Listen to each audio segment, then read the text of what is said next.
Nwa baby virgin asigunu bu ọnụ na unu eri na nri. Ọsa na-abịa. Mgbe ọsa ga-ata gị, ị ga-abịa n'ọfịs both of them sef. A ga-agwa gị kwụọ na line. Bosi ihe ga-eri bido gị.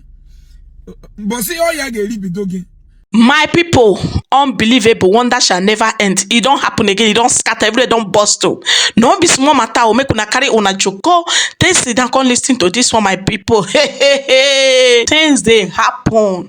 As I dey talk to una now, Mathias Ezeaku don fertilize come out again. This one so e loud, oh my people. No be small thing. This one wear kokoshu itai igele wear makeup join. No be small matter. Me no come be say I too talk. I go leave una for hear everything for the horses mouth. Igbo mama na eno Father Ebo George. Una for Reverend Father Ebo George no dey name ụka.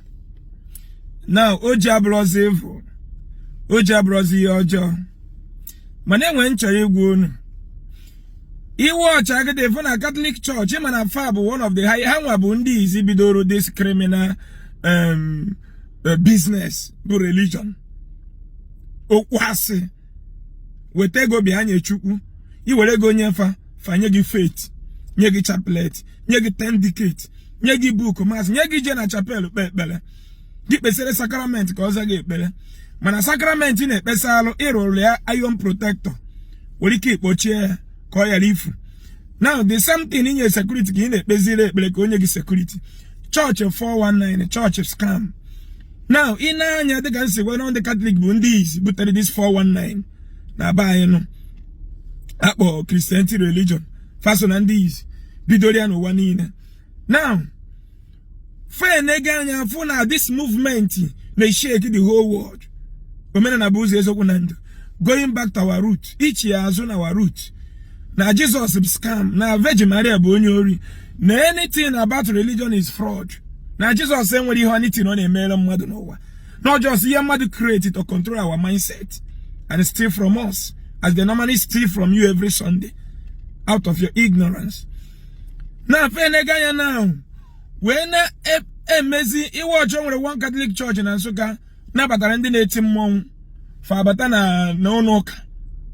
Na enwere ndị nke m fụrụ video ha mbọsa na-eji abụ Virgin Maria abụ ndị ọdị ha kekeke ka ndị ọdịnala. Na onye nke eburugo oji ihe niile na ha ji nwaanyị na-akụziziri ndị be anyị kịta na omenala abụrụ ihe ọjọọ ka anyị na ha rapọ kpue again ka ha nwee ike mịakwa anyị shuga mịakwa anyị oil ọga. Father George, echem no ji baalu ife ọjọọ. Kom ndị ọcha wetekwuru oji. So ihe nna gwa gị bụ onye omenala bụ ụzọ eziokwu si n'ụka pụta n'ụka 419. O nwere ihe ọma ga-emere gị from ụka. Ịnabata Jesus ịnabata ọnwụ ike. Reverend Father anabata ho Jesus to be protected. Ihe ọ nabata bụ gị nwa. Ị na-atụ uri ego na-eje free medical check-up every 6 months from your offering. Ị rụọ ya Father's house. Onwe AC, nwe steady light. Igonye ezigbo moto bụ AC.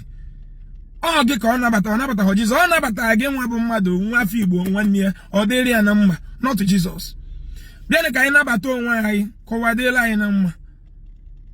Religion bụ ihe ọjọọ. Nwanne gị nwoke anaghị alụ, mama gị anaghị alụ, papa gị anaghị alụ, kịta nwa gị fụrụ n'anya na ya hole in the heart. Ịma na inwele gị ga-ejegwu ya. Ị ga-ekpekọta Jesus kpee n'elu kpee na ọ ya anwụ. Jema go one na work today. That's the 22nd. Right? Bia no mmadụ na azọpụta mmadụ ibia.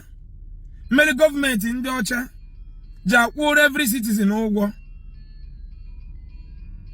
Many government ndị ọcha ja kwụrụ every citizen ụgwọ. Na obodo a na-akpụ citizen ụgwọ bịa wetara gị Bible na Jesus. Gwazie gị kwubi okwu na mkpa gị anago. So charụ na ndị ụka bụ ndị ori. Fero ewologo dia 419 na batawa na tradition.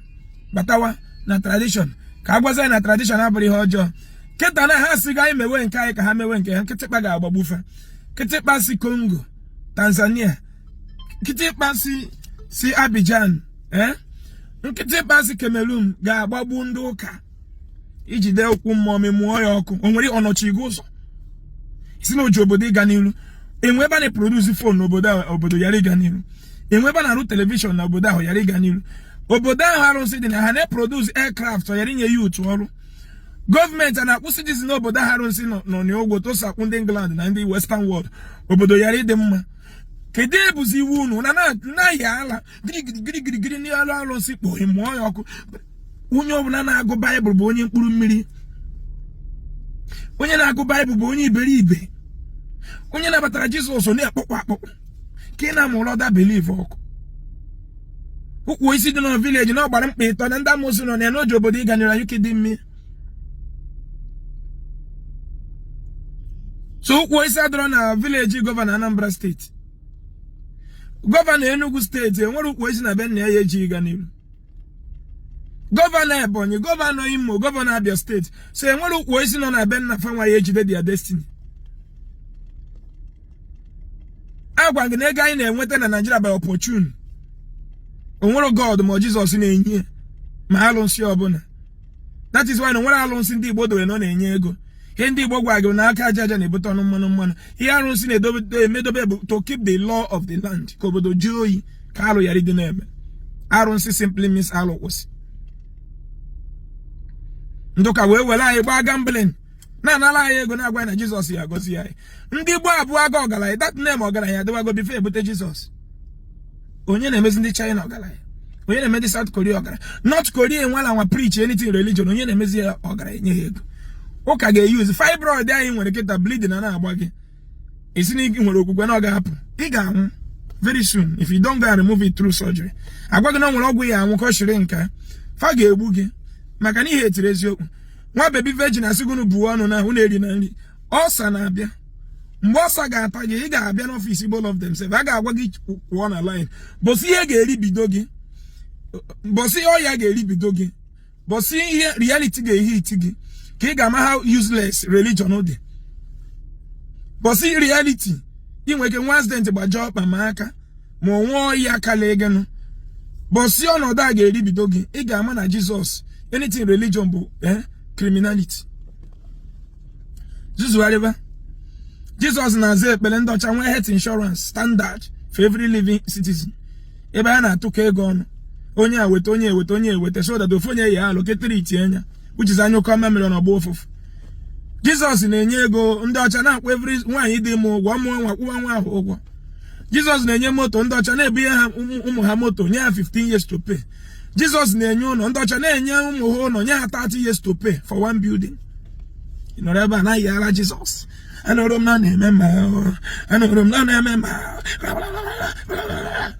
ọrụ isi mmebi isusucha inwe liver cirrhosis bịa n'ọfịs m na-ebe ka nwa bụ si protect m ịnwụ ụmụaka m ka pere mpe onye ojii vuo ọnụ nwa baby virgin a na-eriju afọ sị gị vuo ọnụ ọsa ga-abịa. Damn like this one.